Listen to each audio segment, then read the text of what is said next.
Welcome to Building the Future. I'm your host, Kevin Horick. You can check out new episodes of the show every Tuesday and Thursday at 2 p.m. If you missed an episode or want to get more information about the show, please visit buildingthefutureshow.com.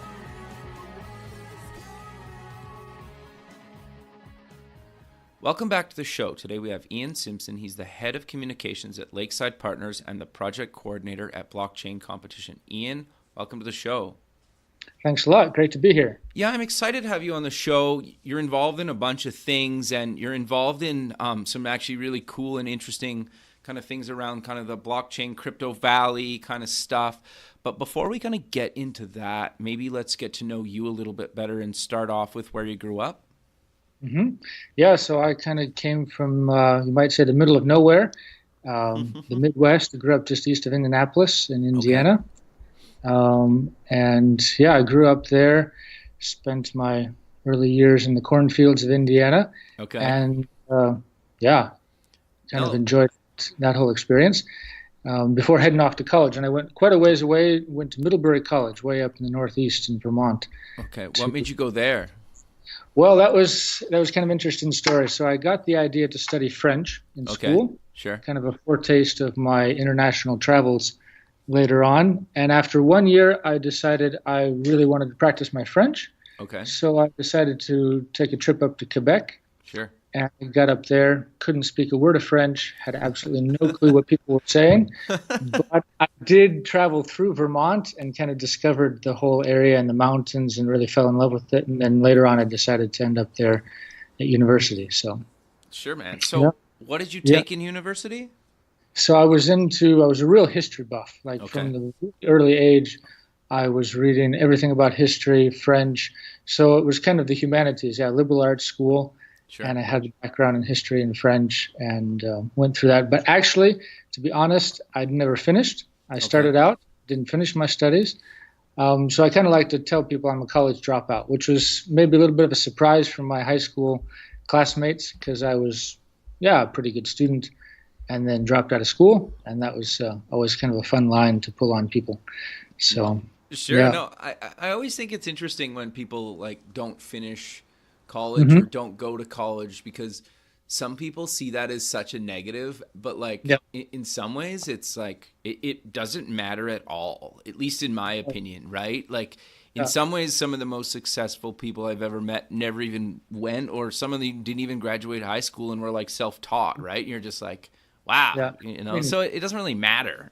Right. You wouldn't exactly compare yourself to the Bill Gateses and the Mark Zuckerbergs of the world. I wouldn't do that either.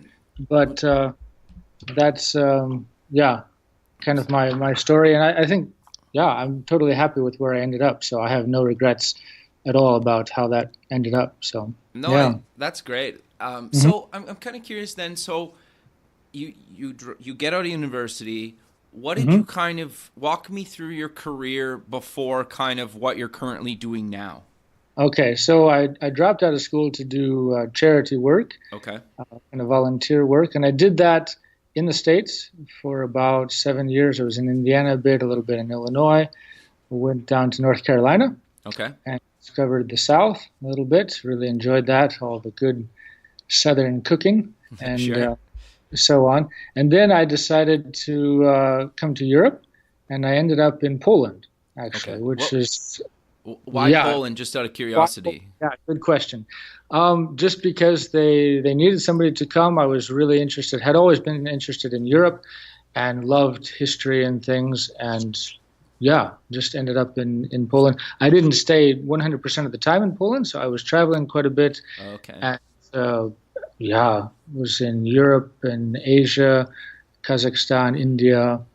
Oh, wow. All over. Really international. So I got around quite a few different places. And that really kind of gave me, international perspective. And I always enjoyed languages, so I learned Polish, learned some Russian. So kind of got a flavor for everything that there is out there. And then after that, I kind of settled down eventually in the southwest of Poland in Wrocław. Okay. Really cool city. And ended up in marketing and in a ad tech startup. So I kind of got into the startup scene in Poland, which is a really interesting space, actually. Poland, I think, is one of the top countries in Europe for really pushing the startup scene, maybe a little bit off the radar, but a lot of great people and great ideas coming out of Poland. So, oh, yeah. that's great, man. So, walk me through kind of your role at Lakeside Partners and what you guys do at Lakeside. Okay, so maybe just to tie that into Okay, sure. so I was in Poland. I was in the company there at ClearCode. Okay. And then, thanks to the internet and all of the things that are connected to it, I met my now wife on Facebook. And wait. Sorry. You met your wife on Facebook? I met my wife on Facebook. That's yes. awesome, man. So all thanks to Mark Zuckerberg's algorithm. Interesting. People you may know. It was so. Here's the funny story. I had traveled up to Scandinavia in 2009. Sure. I was in Scandinavia, Finland, Norway, Sweden, and I met quite a few people traveling around, and I actually met my future in-laws. But really? I didn't my future wife, right. Wow. So then later, I'm on Facebook, just, browsing through things, and came to the section, people you may know, flipping through the pictures, and I come across my now wife, and like, well, that's kind of a familiar name. Checked out the profile and different things, and sure enough, I know some of her family. So that's how we connected. So then we got in touch, we started talking. She lives in Switzerland. Yeah. And I decided, okay, I want to come to Switzerland. So then that's when I kind of discovered Crypto Valley, the whole blockchain scene, the crypto scene, and really started getting into that and meeting people here, and yeah, kind of ended up where I am now. Mm-hmm. That's cool, man. So I guess like walk me through kind of the Lakeside Partners stuff and what you guys are doing, and then we'll kind of get into kind of the competition and whatnot. Right. So Crypto Valley, it's, it sounds like Silicon Valley, right? It's it's a name that kind of echoes the Silicon Valley. Well, it's nowhere near the size, the scope of Silicon Valley, but it is a pretty special place. Okay. So here is the place where Ethereum came. They founded their foundation and had their ICO back in 2014. Sure. And it was kind of like the genesis, the seed of something special. So there is a very special ecosystem of enthusiasts, crypto enthusiasts, blockchain enthusiasts, entrepreneurs. And this whole area in general is really, really open for business, for all kinds of different things, and really flexible. Like, let's be honest, in the States, the attitude towards crypto and blockchain is still a bit skeptical with regulations and so on. Here, it's a bit different story. Okay. So things are really, really open. Lots of things happening. Other companies kind of followed in the path of Ethereum and came here and set up shop, did an ICO, raised funds. But the thing is, despite all of the great factors that make Crypto Valley really, really special, there is no place that you could call Crypto Valley. Like there's Zug, the town of Zug. It's a rather small place. There's Zurich, there's Luzern, there's the area around here. Okay. But the ecosystem is still pretty new. Sure. And with no real infrastructure, real place. So Lakeside Partners is 3 partners actually who have diverse backgrounds, and they came together a little while ago to start doing early stage investments with a focus on the blockchain crypto space, because they saw kind of the need of helping teams really, like when you come in from another country, which is what a lot of teams do, they come in, they maybe get the legal support, they set up a foundation, they have all of that, but that's about it. And there be some support and help beyond that to kind of plug the gaps, really make things solid. And so that's what Lakeside Partners is doing. So when teams come in, have great ideas, they like to partner not just maybe with the traditional VC fund model, because at the early stage, like when crypto startups, blockchain startups come in, right now anyway, their main focus is to do an ICO, to issue their own token, to raise funds that way. That puts them more in control. And it's kind of the natural fundraising method for a blockchain startup. I mean, that's what things lend themselves to. But there is kind of that gap before where a team may need some coaching, some advising, some cash, maybe some other services and so on. Gotcha. So what Lakeside Partners likes to do is come in at that point with a cash element, then bring in like what we like to call smart capital. Sure. So some services, coaching, maybe some advisory. We operate out of a business center here in Zug, Lakeside Business Center. Okay. And we offer co-working space where people can come, can work, if they're here a little bit of time and so on. So that's kind of what we're doing. We're also one of the founding partners of the Crypto Valley Association, nice. Which is really a unique initiative, kind of a multi-stakeholder association. So it's kind of bringing together the political element, the local authorities, some of the bigger corporates, so PricewaterhouseCoopers, Thomson Reuters. Oh, wow. Big UBS. names. Yeah, some of the big names with the startups, with individuals who may be business angels and so on. And Lakeside Partners is one of the founding members of the Crypto Valley Association. So we're sitting right in the heart of the ecosystem, and really right now, this year, the last 4 months, 5 months, has really been kind of an explosion of all of this stuff here. Sure. So, like for instance, last week we had the federal counselor. He's kind of a long title. It's hard to. Anyway, the Minister of Economy. Sure. First Minister of Economy, who came and visited us because he heard about all the things that are going on here in Zug, and he just had to come and check it out. And apparently, one of his colleagues got kind of jealous. Okay. The Minister of Finance just showed up at our offices this morning, actually, just for kind of a quick hour visit. That's awesome. Like just people showing up all over the place. Yeah, and Zug, Zug is a really small place. You get off the train, you walk around to our office, you can go have a coffee, but it's a very, very small place, but so much happening here. So it's really, really interesting. Yeah. No, that's really cool, man. And I love that. And I think the thing that's interesting to me kind of about what you guys are doing is like when you have these big companies, they're probably like part of the association. They probably care the most about cryptography and kind of the whole kind of security and kind of blockchain kind of space, right? Because in some ways, like they have the most to lose, right? Right. You see a real dynamic of companies and even like people who work for a UBS or a Sure. PwC. They come around, they kind of hang around. So there's monthly meetups that happen here. The Crypto Valley Forum has a monthly meetup on the first Tuesday of the month. And some of those people show up and they're like, man, I wish we could move as fast as some of these startups. Sure. Or I wish we had the innovation. And so you get now, and what is happening is you have a Swisscom, you have Thomson Reuters who are starting their own incubators. Totally. That's awesome. They have to get the ideas. They have to partner.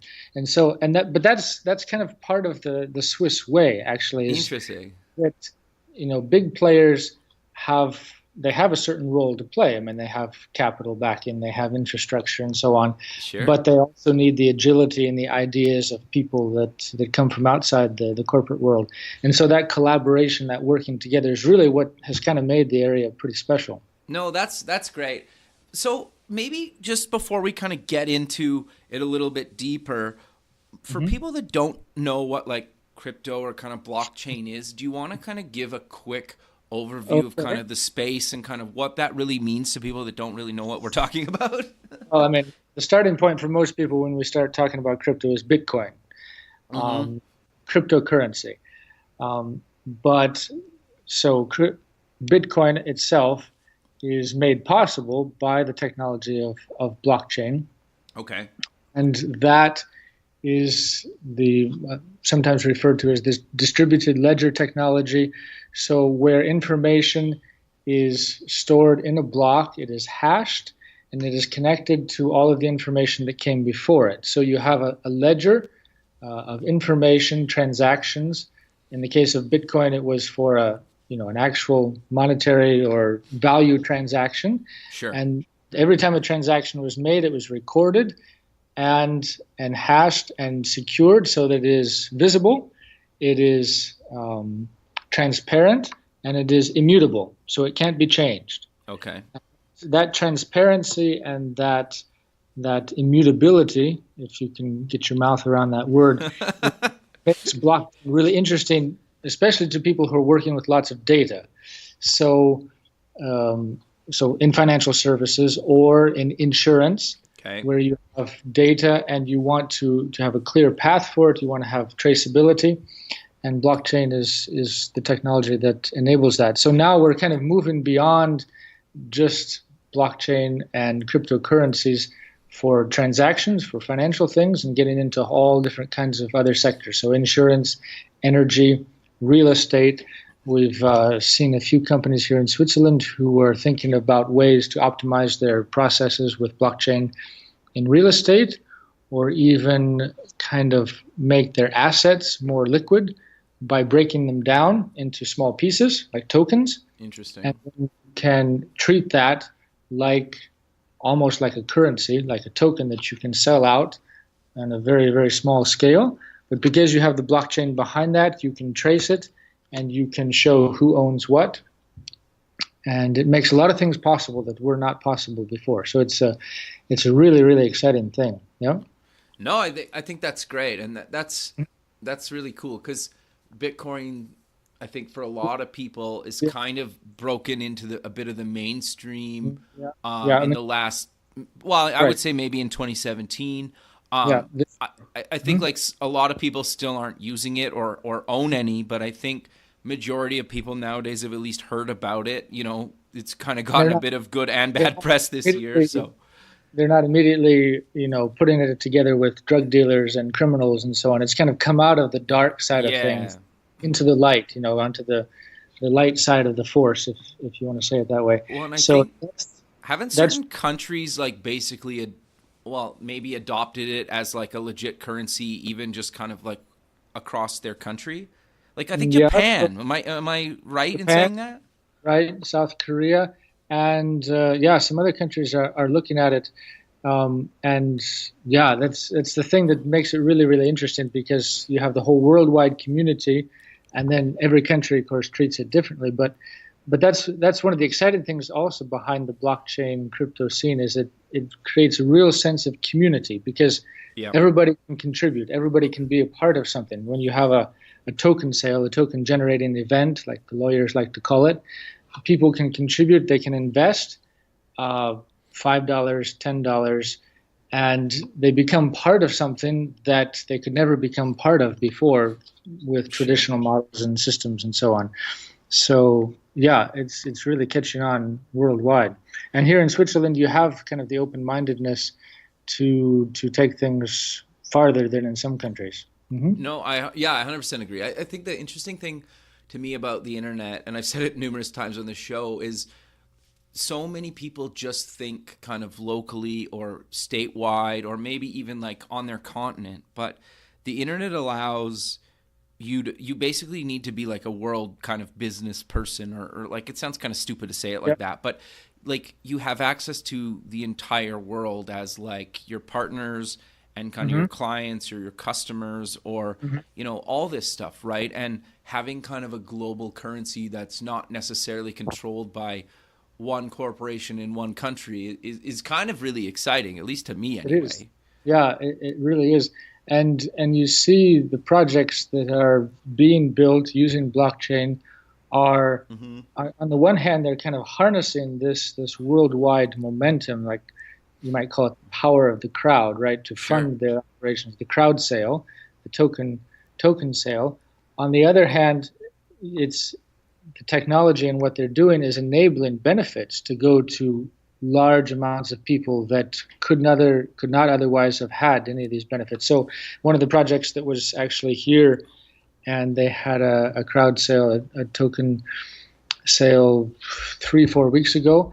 They're building a technology to bring cross-border payments to people in like Thailand, Bangladesh, places like this. So giving people who maybe just have a smartphone or just have a very, very small amount of money the possibility to send money, to do things they couldn't otherwise have done because transaction fees and all this kind of stuff. So they were funded by the crowd. They have their technology, their solution, and they're bringing benefits to a large crowd of people and populations. And it's a really interesting dynamic to see on the world stage. Sure, and I think as more and more people kind of come online and get a smartphone and or even just like Well, I guess like when I say smartphone, I don't mean like the latest Android or iOS or app or iPhone. Sorry, I mean like there's a lot more kind of budget phones coming into different parts of the world, made by a bunch of different manufacturers, right? That don't really need crazy hardware specs to be able to take Bitcoin or some sort of other cryptocurrency, right? Yeah. And that's kind of really fascinating. Is like even just like if you're like a local merchant in wherever, right, that has maybe even slow internet access is fascinating to me, that you could actually kind of compete on the global scale with like where you couldn't before, right? Right. Yeah, you have access to people, you have access to one individual through through the smartphone, through an application. And when you keep it simple and when things are fast and cheap, because now you can do micropayments without huge transaction fees. Totally. Then people can do a lot more, and you can pinpoint one person or a group of people so much better. So it's a really, really interesting thing. Well, I was watching a documentary about like Shenzhen, China, where they make all well, not all, but like a lot of the kind of parts for, tons of electronics and stuff. Mm-hmm. And like people were just paying the merchant at these, little, not like a flea market's the wrong term for it, but it's kind of similar, where you literally just like, you pick like, I want, this little part or this little electronic piece that goes in my iPhone or something like that. And you could just like send money through, what's that thing? What's the popular one? WeChat. Yeah. Okay. You could just send money through that quickly, right, to that person, and you just needed their username, which is kind of a whole interesting kind of thing around this, that I think a lot of people, at least in kind of North America, we're like so early on in that space, but like certain parts of the world, it's become maybe not like mainstream, but it's like almost there, That's the funny thing. Like many articles have been written and people are talking about that blockchain, even cryptocurrencies, could eventually be adopted much faster in developing countries because there's no existing infrastructure. There's nothing to break, right? You just interesting. Right away, and it comes right in. I even saw that interesting comparison, like when I was living in Poland, so a former communist country, and a lot of infrastructure was broken down, or infrastructure that wasn't ever there. Now they came into the European Union, they developed things, and they got funds to do it, and so they got right to the front with innovation and with the latest technology and styles and so on. So they take this huge leapfrog over countries who are kind of stuck, maybe not in the past, but kind of stuck in their own interesting situation, And it's kind of funny and interesting to see how that develops. So then the westernized, more developed countries are learning from the newer countries. And it's really, really cool. Yeah, that is actually really cool. So you guys, you're also involved in this blockchain competition. What exactly is it? And kind of what are you guys kind of looking for teams or people to come in and actually like compete? Mm-hmm. So this is one of our initiatives, being here in Crypto Valley and seeing what is happening and how things have developed. Like I was talking about earlier, an ecosystem that develops with kind of spontaneously, kind of the combustible, spontaneous combustion of things that have happened here. But the teams that come here, like I said, don't necessarily stay. They set things up, they do all of the things they do, and then move on, or they have their teams in other places. So the blockchain competition is an initiative to bring teams here, to focus attention on Crypto Valley, and then also give those teams a chance, to settle here, and develop and grow. So this year we're focused on blockchain for insurance. Okay, and interesting. It's kind of a narrow vertical. I mean, blockchain is still catching on in general. Blockchain for insurance is even a smaller section of it, but it's kind of the natural progression from financial services to the next thing, because finance, insurance connected so closely. Yeah. So we did the competition. We're looking for teams that have cool ideas how to revolutionize, change, improve the insurance industry. Okay. And it can be teams that have a startup already. It can be teams that just got together over coffee and came up with a cool idea. It can be teams, and we have this actually, people who are currently working for a big established insurance company. Okay, Who interesting. are frustrated with the slowness of their own organization and have kind of gone outside to form their own team and bring together an idea. We have a really, really cool group from Cologne. Okay. And one was actually here for some of the meetups. He was checking things out and really jealous of how things were moving. So he and his friends got together and kind of formed their own team. Interesting. He works for one of the big companies. I won't tell you which one. Yeah, that's fine. Yeah. But, I don't want to get him in trouble. No, that's fair. But so they're, yeah, just all from all over. And on the other side, like I said, teams that just got together. So one of our applicants was a man. I would guess he's maybe in his 60s. Oh, wow. Maybe 70, but has had his whole career at IBM, kind of as a solutions architect, or I'm not sure exactly his area, but he found out about it from Switzerland here. Sure. And he wrote to us and said, yeah, I have some friends and we have this idea and we want to get this together. And we were going back and forth asking a few questions. So yeah, so we have all kinds of different teams coming together to bring their ideas forth. And the prize, the top prize is $100,000. Okay. US, right? US dollars, okay, right? Yeah. No strings attached, so it's not like equity or something like that. We just write the check, you get the money.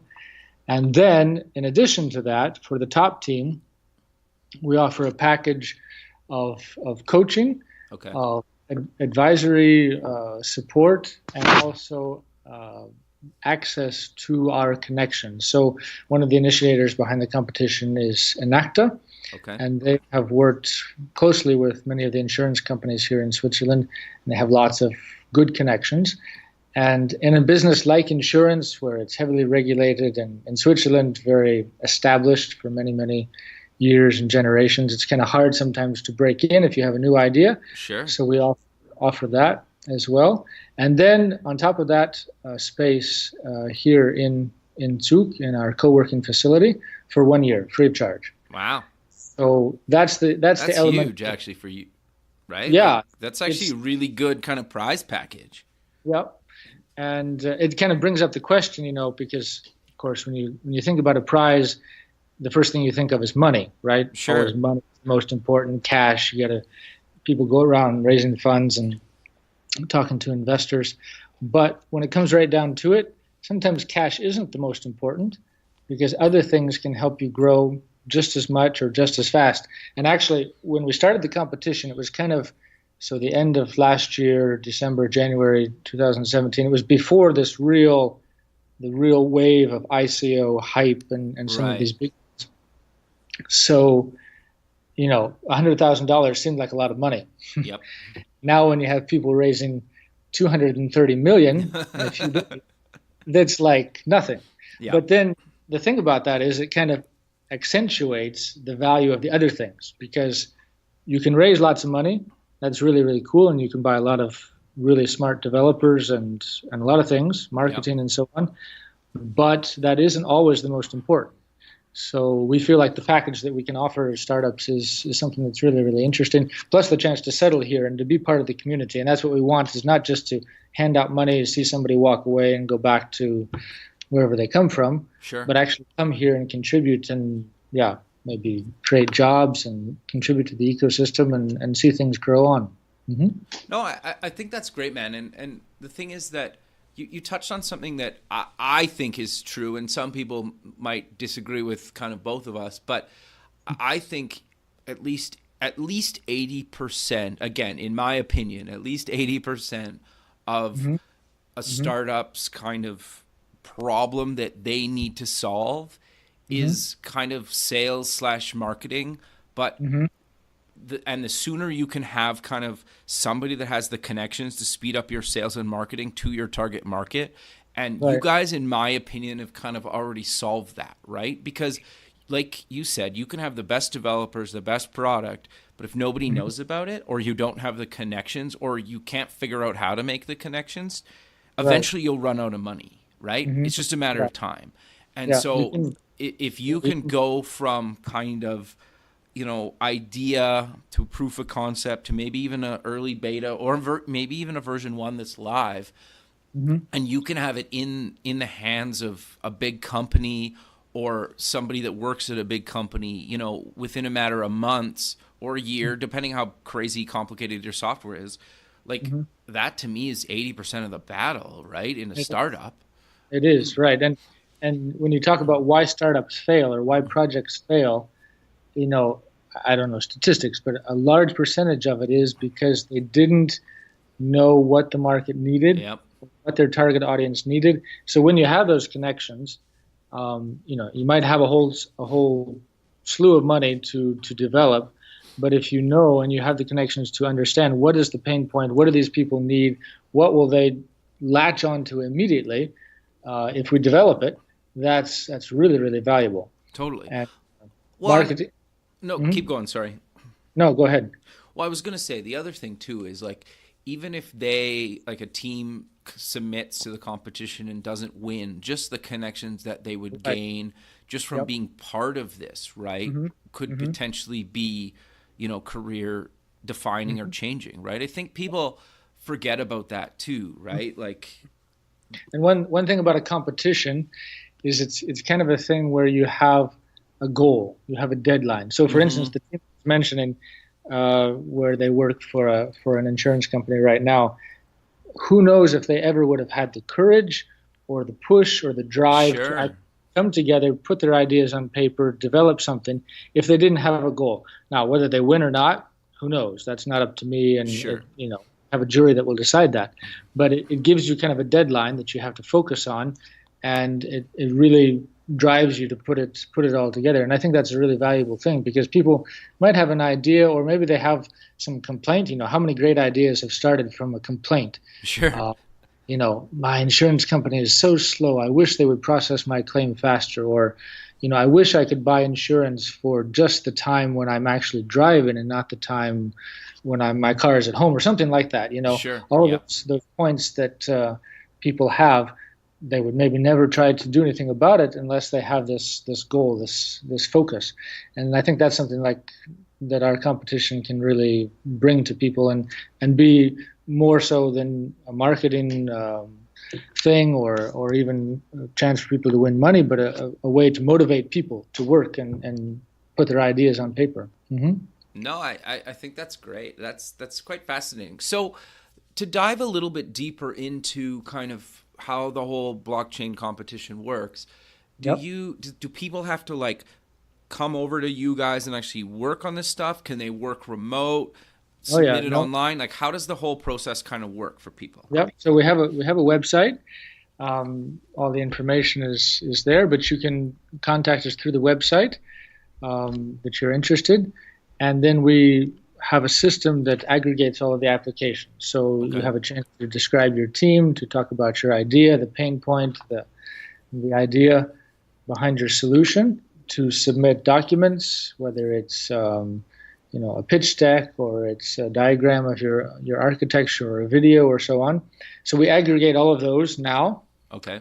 We'll be continuing that process until the 22nd of September. Okay. Which is final cutoff. And then we have a jury, and the jury is comprised of experts from different fields. So we have some technical experts, people with background in blockchain. So we have the president of the Bitcoin Association of Switzerland. We have vice president of technology from Luxoft. We have a startup co-founder who's worked in blockchain. Then we have some people with investment and business background. So one of the partners here at Lakeside Partners, some others who have worked in business. We have a few lawyers who take a look at the legal aspect. Super important. Definitely. We have to figure out if there's anything that could, bring the authorities reining in our heads or something. Sure. And then people with insurance background. So we have this panel, and what we'll do is we'll take the applications online, kind of split them up. We have 3 teams of jurors, and then they'll kind of go through them, sift through them, rate them according to their area of expertise, and then that'll kind of help us bring it down to about 15 or 20.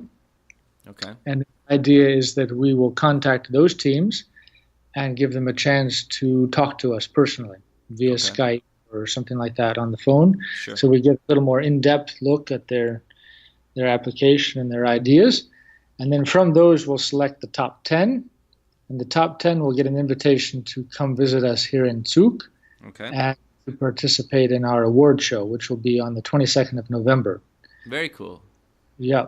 So we've planned a whole event around that, and we'll have facility in the Theater Casino here in Zug, so it's going to be a really cool spot. We're anticipating quite a few of the local community, plus people from around Switzerland. We've had some interest from other people over in the Geneva, Lausanne area wanting to come for the final event. So I think it's going to be a really cool experience. And like you mentioned earlier, even if a team doesn't win, if they make it to that point, or even now applying, because we're talking about the different teams, we're giving some of them the chance to share their ideas on our blog, and it'll be great exposure for people. So there could be somebody there who doesn't even make it to the top 3, but their idea is interesting enough to an investor who happens to be at the final event, and they have a chance to cooperate and maybe take their idea further. So outside of the competition itself. Yeah. No, I think that's really good. I think the other thing to stress kind of again about, like obviously it's nice to win, but the connections, like the startup that I work at kind of as my day job, we've kind of officially launched for like just over a year now, or almost a year, I should say. And like I live in Canada. Just so it's clear, we don't have one Canadian customer right now. We're in 12 countries at this point, but like none of them's Canada. So the point I'm trying to get across is like you don't need to live in a country to have clients in other countries, right? And so I think for, like if there's a company in the US or somewhere else on the globe, they should still submit to you guys, and maybe they'll make connections, and maybe their biggest or first client could be in your area or somewhere else in Europe or who knows, right? But I want to encourage people. It's like geographically, it doesn't really matter anymore. Right. And that's the thing about, like we were talking about, the blockchain community and even learning from others. So you might have a team that has an idea. They come together, maybe they make it to the top 10. They come to Zug, they discover the ecosystem here. Then they find out some more things or some more ideas, and then they go back and they develop their own ideas. So getting together with people, even if it's in a competition where you're both trying to win a prize, doesn't necessarily preclude that you can't learn from somebody else. And I think that's a really cool thing. I mean, we have teams from Uruguay, we have teams from Czech Republic, from that's cool. Singapore, from the States, from Canada. We have teams from Canada, Chile. That's cool. So it's a really, really international thing, and we're really excited. I mean, it would be cool if we could have all the top 10 teams, each one from a different country. Sure. But again, I can't control that, so we'll have to wait and see. Sure. Well, and the other thing too is like you might meet another founder or somebody else to work on your team, or two companies might merge or partner. Who knows, right? Yeah, there's lots of possibilities, definitely. So this is kind of totally a bit unrelated, but I'm very curious. The photo on the blockchaincompetition.ch website with the different animal heads, I'm curious. Like what's the who thought of that, and kind of like what's the story behind that? I'm so curious. The really mundane answer is that was the idea of our designer. Okay. But I think really the idea behind it is, and you'll notice that if you look at it, that it's animal heads, the bodies of people and dressed like maybe normal business people would be dressed, and that's actually a really good comparison or metaphor, because many of the teams actually that have submitted are people with maybe a corporate background. Right. Or people who have been in different businesses, maybe in insurance themselves. They're not necessarily blockchain experts, but they know insurance, or they're blockchain experts, but they are learning about insurance. And so it's kind of like the mixture of the two. And let's be honest, at this point, many people still view the crypto community or the blockchain community as kind of a different sort of animal, kind of a different thing, Sure. So I think it kind of represents that in general. And besides, it's a good conversation piece, and sure. It makes you question on the show today. So no, I thought it was kind of cool, right? And kind of innovative in the sense that I kind of had my own interpretation, and it doesn't really matter. Like, I think it's kind of up for interpretation, but I think it's interesting, right? So I thought I would mention it because I think people at least should go check it out. Should go check out the website, definitely. Yeah, just to see what it looks like. And I mean, again, some people have compared it like to the Last Supper or some religious picture. I don't know if necessarily you would have to, but it is, people all together, people sharing, and that's also the idea behind the competition too. So like for me, it was kind of like different people with kind of like different backgrounds, and they're represented by different animals, all playing nice together, or kind of working together. Okay, one big happy family. Yeah, that was kind of how I interpreted it, but seems big cool. Zoo. Yeah, no. Again, and then like going back to what I said earlier about a competition, it brings out ideas that you wouldn't otherwise have. So it might bring out the entrepreneurial spirit in some people that otherwise wouldn't have necessarily had the courage to try something like this, So I think it can represent that too. Sure. No, totally. I think that's great. But sadly, we're coming to the end of the show. So let's close with mentioning where people can get more information kind of about Lakeside and the blockchain competition and any other links you want to mention. Yeah, so we have a website for the competition itself, and that is www.blockchaincompetition, no spaces, no hyphens, .ch. If you go there, you'll find all the information about the competition, really easy link to apply. If you apply through the form on the website, that information will come directly to me, so I will have the pleasure of personal contact with you. As far as Lakeside Partners, we also have a website, and that is www.lakeside.partners. And I have to be honest, it's not a very extensive website, but if you contact us through that website as well, we'll be glad to reach out to you. If you want to come to Crypto Valley, you should definitely do that. Contact us through the Lakeside website, or you can also check out the Crypto Valley Association. That is www.cryptovalley.swiss, SWISS. So those are some places to go and check out and find out more about what's going on. Perfect, man. I really appreciate you taking the time out of your Friday evening to be on the show, and I look forward to keeping in touch with you, man, and have a good rest of your day and weekend. Thanks a lot. Thanks, man. We'll talk soon. Very good. Bye. Bye.